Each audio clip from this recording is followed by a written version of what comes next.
एक एक दो दो नंबर से मेरा रुक रहा था सारे एग्जाम में। और मेरी मम्मी का पिछले 2022 के नवंबर में उनका डेथ हो गया बिकॉज ऑफ कैंसर। मेरे पिताजी बहुत नॉर्मल से शॉपकीपर हैं, छोटे से शॉपकीपर जिनका बहुत ज्यादा इनकम अर्निंग नहीं है। कोई कोर्स भी लेना होता था तो मैं अपने फ्रेंड्स पे डिपेंड करता था। बहुत देर देर तक हम रोए हैं उस चीज को सोच सोच के कि कहीं अगर नहीं हुआ तो फिर क्या हो पाएगा। मैं ऑनलाइन चेक कर रहा था उस टाइम बिहार अड्डा और अड्डा 24/7 दोनों पे मुझे काफी चीज प्रैक्टिस वीडियोस दिखती थी जिससे मैंने प्रैक्टिस बहुत की। हेलो एवरीवन, नमस्कार, राधे राधे। एक बार फिर से आप सभी का मैं दीप्ति राजपूत हार्दिक स्वागत करती हूँ अपने इस यूट्यूब सेशन में, जो डेली हो रहा है 8:15 पर। यहाँ पर मैं आपको लेकर आ रही हूँ सक्सेस स्टोरीज, ऐसे स्टूडेंट जिन्होंने हाल ही में बीपीएससी टीआरई 2.0 का एग्जाम क्लियर किया। और ऐसी ही कहानी आज मैं लेकर आई हूँ नवनीत की। नवनीत की कहानी कुछ ऐसी है जो आपके दिल में या फिर आपके हृदय में एक हृदय को भावित कर देगी या भावुक कर देगी। ये कहानी बहुत सारे लोगों को प्रेरित करने वाली है और ये कहानी है रोंगटे खड़े करने वाली।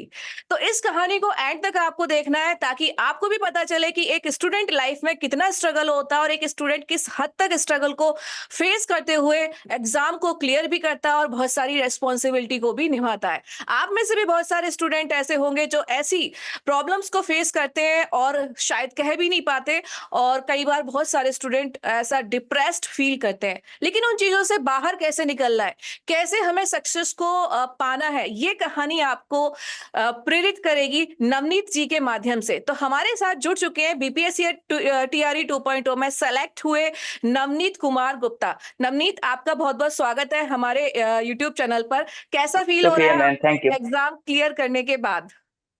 बहुत अच्छा फील हो रहा है मैम। ऐसा लग रहा था कि जो मैंने इतने दिन का अपना स्ट्रगल देखा है उसका फाइनल रिजल्ट मुझे मिल गया है। फाइनल रिजल्ट आपको मिल गया है। तो नवनीत, सबसे पहले तो आपको हम्म। बहुत बहुत बधाइयां, कॉन्ग्रेचुलेशंस कि आपने 9th 10th शिक्षक के रूप में चयन किया है ना, सफल हुए हैं आप। Thank you ma'am. Thank you, yes ma'am. Ji.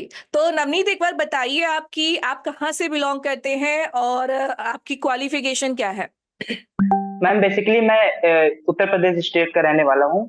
Uttar Pradesh state में एक डिस्ट्रिक्ट आता है जौनपुर। जी। मैं जौनपुर का बेसिकली रहने वाला हूँ। और जी। मैंने अपनी सारी क्वालिफिकेशन लगभग वहीं से स्टार्ट की है, वहीं से मैंने पूरी भी की।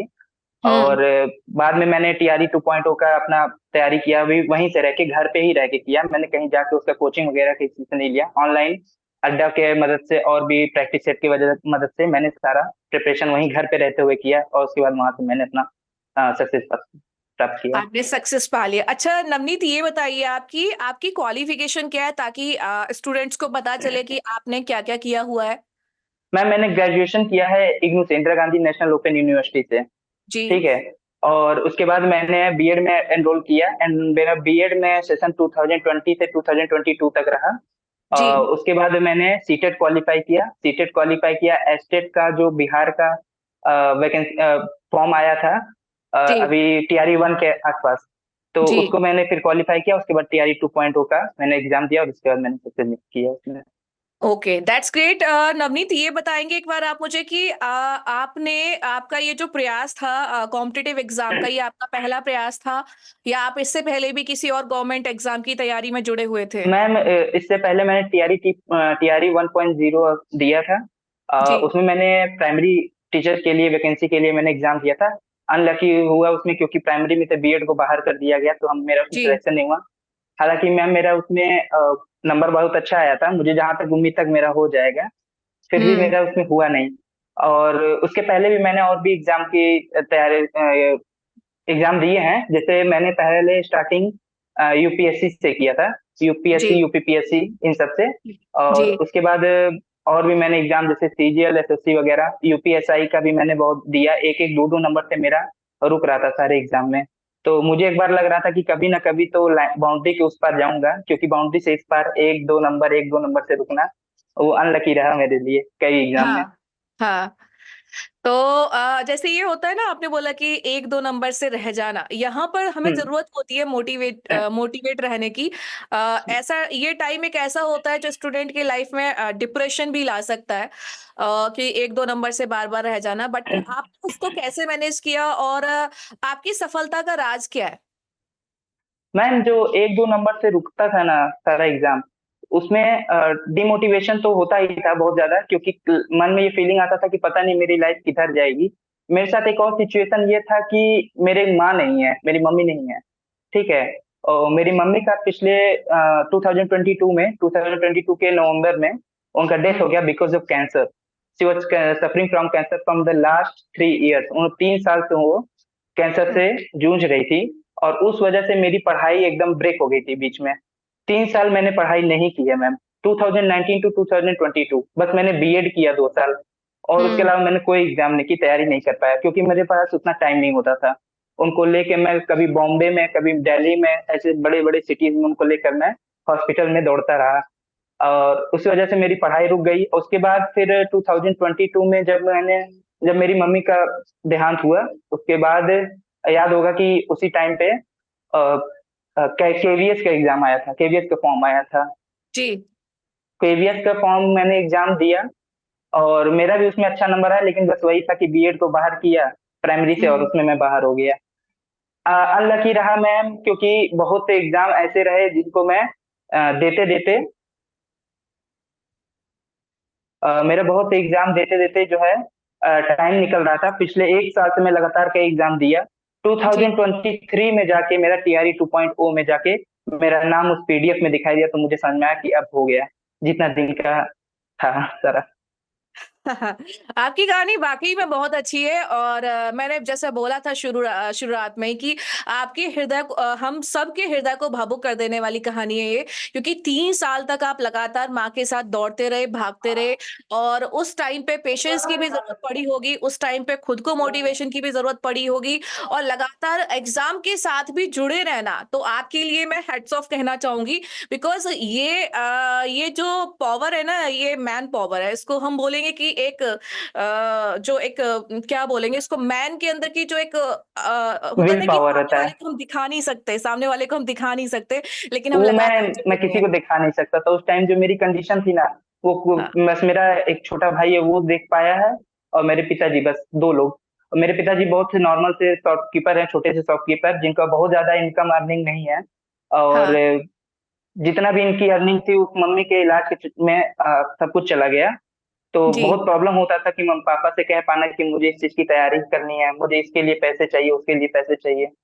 कुछ भी, जैसे कोई कोर्स भी लेना होता था तो मैं अपने फ्रेंड्स पे डिपेंड करता था। मेरे फ्रेंड एक है, रेलवे में जॉब करता है। जी। मैं उसके उसने मुझे बहुत इंस्पायर किया है हर चीज को लेके। तैयारी 2.0 को भी लेकर उसने बहुत सपोर्ट किया मुझे। यहाँ तक कि हाँ। मेरे देने के समय उसने मुझे पैसे भी दिए कि आप जाओ एग्जाम देकर आओ, जो पैसे की कमी होगी हम देंगे। आज मैं उसका बहुत ज्यादा थैंकफुल होता हूँ। और भी मेरे एक दो दोस्त हैं जिन्होंने मुझे इस सब चीज के लिए बहुत ज्यादा सपोर्ट किया है, हर चीज से लेकर। चलिए, मेरी तरफ से भी आपके सारे दोस्तों के लिए शुक्रिया और बहुत बहुत आभार, बहुत बहुत धन्यवाद आप सभी का, जिन लोगों ने इनका साथ दिया, आपके दोस्तों ने जिनका इनका साथ दिया और इनका बहुत बड़ा सपोर्ट बना और इन्होंने इसको प्रूव भी किया। भाई, ये जो कहानियां है ना, सच में दिल को छू जाने वाली कहानियां। हमें ऐसा लगता है कि बहुत सारे लोग ना एक्सक्यूज दे देते हैं कि मेरे पास ये चीज नहीं है, मेरे पास वो चीज नहीं है, लेकिन हम में से ही कोई एक स्टूडेंट, कोई ना कोई एक ऐसा होता है जो इन सारी चीजों को पार करते हुए सिलेक्शन को पा लेता है, सक्सेस को पा लेता है। एक ललक होनी चाहिए आप लोगों के अंदर सक्सेस को पाने की। देखो कितनी प्रॉब्लम आई, कितनी प्रॉब्लम आई, फिर भी नवनीत ने अपना हौसला नहीं छोड़ा। नवनीत, ऐसे टाइम पे आपने अपने आप को कैसे मोटिवेट करके रखा, वो मुझे बताइए, बिकॉज बहुत मुश्किल मैम रहा। मेरे साथ सबसे ज्यादा प्रॉब्लम होता था कि मेरा छोटा भाई काफी छोटा है, उसने वो पूरा घर संभालने के कंडीशन में नहीं होता है। और मुझे मेरे भाई को संभालना होता था और मेरे पिताजी को संभालना होता था, उनका खाना पीना, मतलब जो भी एक हाउस वाइफ का जैसे जो काम होता है वो मैं खुद करता था। पूरे घर को संभालना अकेले मेरे तरह मैंने किया। साथ में मेरे साथ प्रॉब्लम ये था कि मेरे पास टाइम बहुत कम निकलता था। पूरे घर के काम करने के बाद मेरे पास टाइम इतना कम होता था कि मुझे रात में जाग कर पढ़ना पड़ता था। मेरे शरीर में से बॉडी इतना पेन होता था रात के टाइम में, फिर भी मैं जबरदस्ती उसको मैं इतना दिमाग में बैठाया था कि ये जो 2.0 आया है ना मैम, क्योंकि उस टाइम हमको ये नहीं पता था कि 3.0 या 4.0 कुछ आएगा। जी। उस जी टाइम पे बिल्कुल। यही था कि यही लास्ट है। तो जी। इस दिमाग में बैठा था कि ये लास्ट, अगर इसमें नहीं हुआ तो फिर लाइफ का जो सफर है ये बस यहीं खत्म हो जाएगा। और उस चीज को लेकर मैम ये होता था कि कभी कभी रात में अकेले जाके किसी ऐसे रूम में जहाँ कोई ना हो बैठ के रोना, बहुत देर देर तक हम रोए हैं उस चीज को सोच सोच के कि कहीं अगर नहीं हुआ तो फिर क्या हो पाएगा, क्योंकि इस कंडीशन में हम किसी से बता भी नहीं पाते थे कि मेरे साथ क्या हो रहा है। ये सब मेरे साथ हुआ है। बिल्कुल समझ सकती हूँ मैं आपकी प्रॉब्लम को नवनीत। तो आपके घर में मतलब आपके पापा हैं और आप 2 भाई हैं, राइट?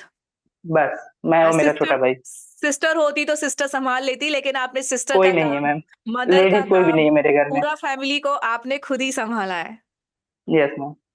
God bless you. आपको भगवान बहुत सारी खुशियां दे और इसी तरीके से आगे आगे आपके जीवन में और भी खुशियां आए, बिकॉज आपने जितनी भी प्रॉब्लम्स देखनी थी मुझे लगता है देख ली हैं। बहुत ज्यादा प्रॉब्लम्स आपने इस छोटी सी उम्र में देखी है। बहुत ज्यादा उम्र मुझे नहीं लग रही है कि आपकी बहुत ज्यादा उम्र है, बहुत कम उम्र है यस आपकी। 25 है मैम।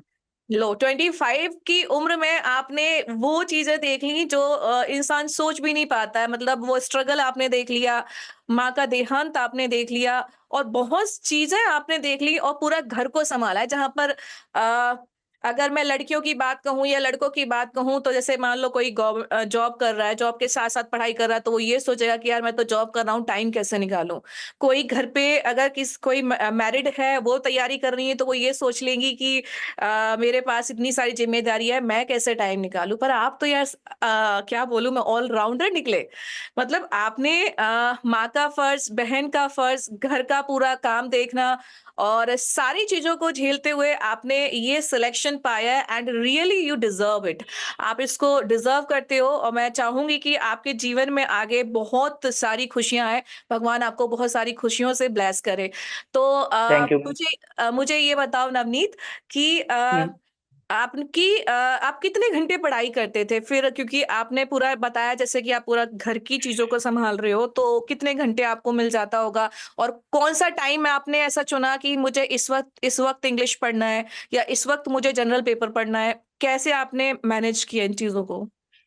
मैम ऐसा हुआ कि सुबह जब उठता था मैं तो मेरा सारा ब्रेकफास्ट और सब कुछ काम करने के बाद मुझे 9 से 9 ओ क्लॉक से मुझे टाइम मिलता था। 9 ओ क्लॉक से 12 ओ क्लॉक तक मैं पढ़ता था 3 आवर्स। तो जी। वो 3 आवर्स जो था मैं स्पेशली जीएस के लिए रखता था। जीएस जी। पेपर जो था उसके लिए, मैथली मैथ जीएस रीजनिंग जो भी थे सेक्शन उसके लिए। और फिर 12 ओ क्लॉक के बाद सीधा मुझे 4 ओ क्लॉक पे टाइम मिलता था। वो फोर ओ जी। क्लॉक 4 घंटे का गैप लगने के बाद 4 ओ क्लॉक से 7 ओ क्लॉक तक मैं फिर पढ़ता था 3 घंटे। उसमें मैं अपना सब्जेक्ट पढ़ता था। हम्म। सब्जेक्ट के लिए जो मेरा इंग्लिश सब्जेक्ट था वो मैं पढ़ता था। फिर उसके बाद सीधा मुझे 11 ओ क्लॉक पे टाइम मिलता था। 11 ओ क्लॉक के से मैं 2 ओ क्लॉक तक नाइट में मैं पढ़ता था। और वो टाइम हम्म। मेरा प्रैक्टिस का टाइम होता था। वो जितना मैं दिन भर का पढ़ता था और पुराने जितने चीज पढ़ी हुई है वो मैं प्रैक्टिस करता था उस टाइम पर। अच्छा, तो भाई बहुत बहुत मेहनती हो आप और बहुत आगे जाओगे, क्योंकि आपने बहुत मेहनत किया है यार। बट मैं शब्दों में बयां नहीं कर सकती। और मुझे वो आज मैं बहुत समझ खुशी रहा हो हूँ। रही है इस बात की कि मैं आपकी स्टोरी को हमारे स्टूडेंट्स तक पहुंचा पा रही हूँ।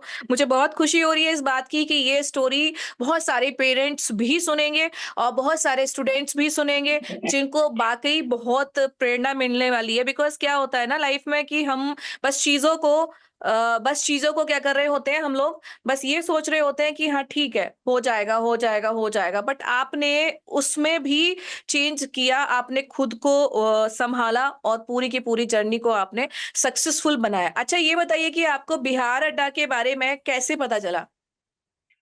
मैम जैसा कि मैं थोड़ा बहुत 2019 से जबकि मेरा थोड़ा थोड़ा स्टडी से कनेक्शन रहा है तो मैं ऑनलाइन चेक करता रहता था हर चीज को लेकर। एस्टेट अच्छा। के टाइम पे जब मैंने चेक किया कि क्योंकि एस्टेट में ज्यादा टाइम तो मिला नहीं था।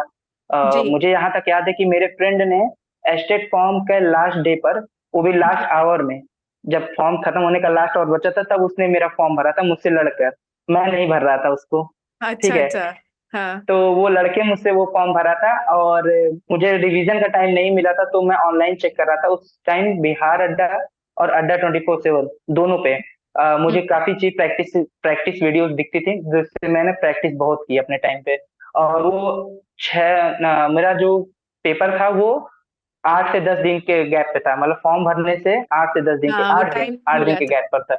जी। हाँ। तो उसमें मैंने जितनी प्रैक्टिस की अपने मर्जी से, यहाँ तक कि मैं खाना भी बनाता था या कुछ अगर घर के काम करता था तो कान में ईयरफोन लगा के मैं वो चीज सुनते रहता था। हम्म। तो मेरा वो जो टाइम था ना, जिस टाइम मैं काम करता तो वो भी यूटिलाइज होता गया। और उसके बाद फिर मैं जब एग्जाम देकर आया तो 117 नंबर मेरे स्टेट फर्स्ट पेपर में आए थे। ग्रेट, 117 नंबर, बहुत अच्छे मार्क्स आपके आए, वो भी 10 दिन की मेहनत पे। बहुत हाँ जी। शानदार आपने, क्योंकि पता है क्या, वो आपने ना एक्सक्यूज नहीं चुना। बहुत से लोग एक्सक्यूज को चुन लेते हैं, जहां पे आप काम के साथ साथ भी सुन रहे हो। ये वाली बात हम्म। मैंने अभी मुश्किल से 5-6 दिन पहले ही मैंने एक यूट्यूब पे अपनी सेशन में बोला था। मैंने कहा जैसे कई कई बार क्या होता है, महिलाएं जुड़ी होती कहती है कि मैम हम खाना बना रहे हैं सुबह सुबह, कोई शाम को हम्म। जुड़ा होता है कहती है मैम खाना बना रहे हैं, तो मैं उनको कहती है हम कमेंट्स नहीं कर पा रहे हैं, सॉरी सॉरी लिखेंगी।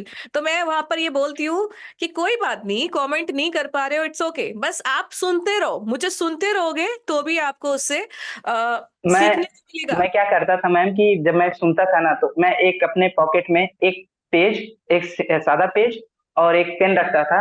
और उस टाइम पे जब मैं काम कर रहा था तो कोई ऐसा चीज जो मुझे नहीं आया प्रैक्टिस में, जब मैंने पहली बार सुना है, उस पेज में मैं नोट करता था। और उसको जब मैं रात में बैठता था पढ़ने के लिए तो मैं देखता था कि मैंने दिन भर में क्या नोट किया है, फिर उसको मैं कॉपी में लिखता था, उसका रिवीजन करता था, देखो जो ये चीज आपकी नहीं थी मेरे लिए। हैबिट्स हैबिट्स है, ये आपकी डिसिप्लिन में रहना, इसी को कहते हैं डिसिप्लिन में रहना, हैबिट्स बना के रखना। ये आपकी हैबिट्स बहुत अच्छी हैं, जिनकी वजह से आपको आपका डेडिकेशन रहा, लगातार आप रहे, जिसकी वजह से आप सफल हो पाए। अच्छा, एक और चीज बताओ नवनीत, कि हम्म। जब आपका रिजल्ट आया बीपीएससी हम्म। टीआरई 2.0 का, तो क्या रिएक्शन था आपका और क्या रिएक्शन था आपके पिताजी का? हुआ ऐसा कि मैम मैं ईएमआरएस का पेपर देने लखनऊ गया था उस टाइम जी। पे। जिस हाँ। टाइम ये रिजल्ट आया उसके एक दो दिन पहले ईएमआरएस का पेपर था, तो मैं अपने कजन के रूम पर वहाँ स्टे कर रहा था। और रात के टाइम पे इसका रिजल्ट आया तो रात में मेरा फ्रेंड ने, जो मेरा फ्रेंड है, वो मुझे हम्म। इसका पीडीएफ भेजता है। वो कहता है चेक करियो अपना नाम, और हम्म। वो कहता है रोल नंबर याद है? तो मैंने कहा हाँ मुझे याद है, मैं चेक कर लूंगा। हम्म। तो जब मैंने चेक किया तो मेरा उसमें नाम लिखा। और मेरा हम्म। कजन ब्रदर भी मेरे साथ ही था, मेरे बुआ का लड़का है। हम्म। हम दोनों को मतलब खुशी का कोई लेवल नहीं था। हम दोनों मतलब थोड़ी देर के लिए तो कुछ देर तक एकदम शॉक थे, कोई कुछ बोल ही नहीं रहा है, ना वो कुछ बोल रहा है ना मैं कुछ बोल रहा हूँ।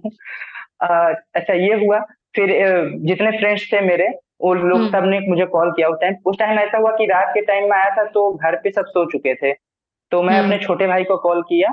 हम्म। वो उसने कॉल उठाया रात में, और मैं उसे बताया कि मेरा बिहार वाले एग्जाम में हो गया है। तो वो हम्म। बहुत खुश हुआ, उसने पापा को जगाया रात में और उसने बताया, पापा ने ना मुझे कॉन्ग्रेचुलेशन दिया और फिर कहे कि सुबह जल्दी आओ घर, बात करते हैं। तो फिर दूसरे दिन रात में ही काफी फ्रेंड्स और रिलेटिव्स का कॉल आने लगे, बात बात होने लगी। दूसरे दिन जब मैं घर गया तो पापा बहुत खुश थे, उनकी बहुत खुशी दिख खुश। रही थी उनके फेस से। हाँ, तो भाई आपने वो खुशी दे दी है, और इसी तरीके से आप अपने भाई की भी जर्नी में आप पूरा साथ देंगे, मुझे उम्मीद है वो भी कुछ ना कुछ जरूर अच्छा करेंगे। ये मैं मुझे मैं बताइए। उनको पूरा सपोर्ट करता हूँ। उनका उनका डिप्लोमा इन फार्मेसी चल रहा है, वो जैसे कंप्लीट होगा उनका जो भी सपोर्ट होगा मैं यहाँ से कर दूंगा। ये मैंने सुना था कहीं पर कि जो बड़े भाई होते हैं वो पिता का स्वरूप होते हैं, और आपने कई सारे स्वरूपों में घर पे मदद की है ना? तो यस मैम। ये कहानी वाकई में बहुत भावुक कर रही है मुझे, है ना? तो आप मुझे ये और बताइए कि आप हमारे बीपीएससी टीआरई 3.0 के जो स्टूडेंट्स हैं उनको क्या एडवाइस देना चाहोगे? कोई भी 5 एडवाइस आप बताएं, मैम कैसे वो। एडवाइस तो यही है कि आपके सामने सिचुएशन कितनी भी इवर्स क्यों ना हो, मतलब आपके अपोजिट हो, आपको फेवरेबल नहीं हो, अनफेवरेबल कंडीशन हो, कभी भी उस सिचुएशन के घबरा के अपनी पढ़ाई को बीच में नहीं रोक देना है। मेरे साथ कई बार ऐसा हुआ मैम कि लगा कि मुझे रोक देनी चाहिए, मुझसे नहीं हो पाएगा, इतना सब चीज एक साथ मैनेज नहीं होगा। फिर भी दिमाग में एक चीज था कि अगर यहाँ नहीं हो पाया तो फिर किसी तरह ऐसे छोटे मोटे काम करके अपनी लाइफ निकालनी पड़ेगी, वो मुझसे हम्म। नहीं होगा। तो हम्म। बस यही कहूंगा एक चीज, कि आप लगातार प्रैक्टिस में से जुड़े रहें। मेरा सबसे ज्यादा हम्म। की टू सक्सेस यही था कि मैंने लगातार प्रैक्टिस किया, मैंने हम्म। प्रैक्टिस कभी नहीं छोड़ी। हम्म। लगातार आपकी वीडियोस में अड्डा वाले पे चैनल पे आप हम्म। डेली प्रैक्टिस कराती थी। मुझे ध्यान है कि दिवाली, छठ और धनतेरस के टाइम भी आपने प्रैक्टिस कराई है, आपने छुट्टी ब्रेक नहीं लिया बिल्कुल भी। और मैं हर एक प्रैक्टिस को मैंने पूरा गंभीरता से एक एक चीज उसमें देखी है, और जो मुझे नहीं आया उसको नोट किया है। तो बस यही एक कंसिस्टेंसी और प्रैक्टिस, और कभी भी सिचुएशन से डरना नहीं है, सिचुएशन के साथ लड़ के चलिए, आपको सक्सेस एक दिन जरूर मिल जाएगा। बिल्कुल। आपने बहुत अच्छी लाइन बोली है कि कंसिस्टेंसी, और दूसरा कि लड़ते रहो सिचुएशन से, एक दिन सफलता आपको जरूर मिल जाएगी। यानी कि आपका तो नाम फिनिक्स रख देना चाहिए। फिनिक्स एक ऐसा वर्ड है जो पूर्ण रूप से खत्म हो गया और दोबारा से उसने रीबर्थ किया है, और यस मैम। इतनी प्रॉब्लम्स को फेस किया। मतलब एक ऐसा पॉइंट है कि अब लग रहा है खत्म हो चुका है, सब कुछ खत्म हो गया है, अब खत्म हो गया है, अब खत्म हो गया है। लेकिन आपका जो पेशेंस है ना, इस पेशेंस की वजह से आज आपको सफलता मिली है, आपके डिसिप्लिन की वजह से। बिकॉज इतनी बड़ी बड़ी प्रॉब्लम्स आपने फेस कर ली है, तो डेफिनेटली आप बहुत स्ट्रोंग है, जिसकी वजह से आपको सफलता मिल पाई है। अब जो भी हो मैम, आप लोग का सपोर्ट और भगवान की कृपा थी कि मैं इतना कुछ कर पाया। आज भी सोचता हूँ तो लगता है कि कुछ ज्यादा हो गया मेरे से, इतना मैंने खुद को इमेजिन नहीं किया था। नहीं, आप डिजर्व करते हो ये सफलता को, आप डिजर्व करते हो। आपने मेहनत की है, और ये मेहनत सिर्फ और सिर्फ आपकी है, और इसका एप्रिशिएशन भी सिर्फ और सिर्फ आपको जाएगा।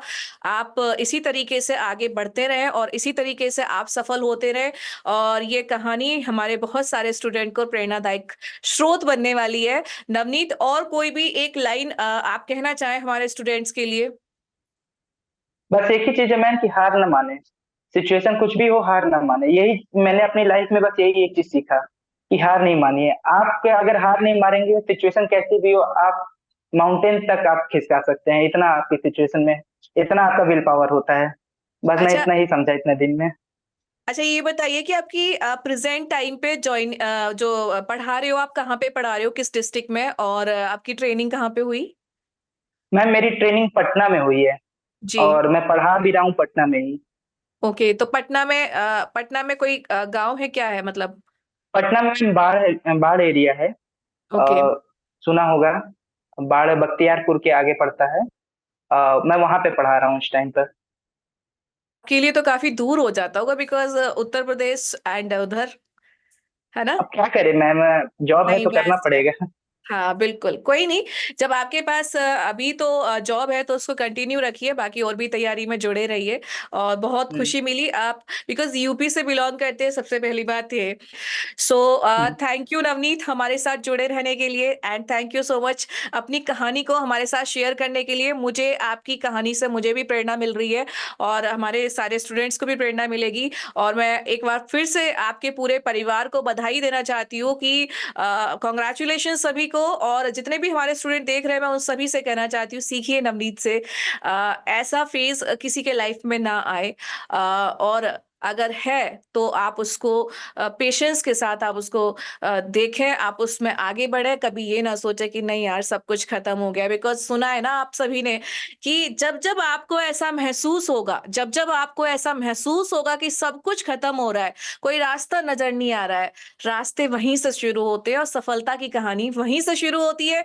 तो एंड यस। मोमेंट पे आके जब आपको ये फील होने लगे कि नहीं, मुझसे नहीं हो रहा है, मैं खत्म हो चुका है, कुछ समझ नहीं आ रहा है, एंड मोमेंट पे आके आपको वो साथ नहीं छोड़ना है, जैसे इन्होंने नहीं छोड़ा, और आज ये सफल शिक्षक के रूप में है, और न जाने कितने सारे स्टूडेंट का एक प्रेरणादायक स्रोत बनने वाले हैं। So thank you everyone for watching us, and thank you Navneet हमारे साथ जुड़े रहने के थैंक लिए। You ma'am. सभी को हमारे साथ जुड़े रहने के लिए धन्यवाद। मिलते हैं आपसे नेक्स्ट सक्सेस स्टोरी में। तब तक के लिए राधे राधे।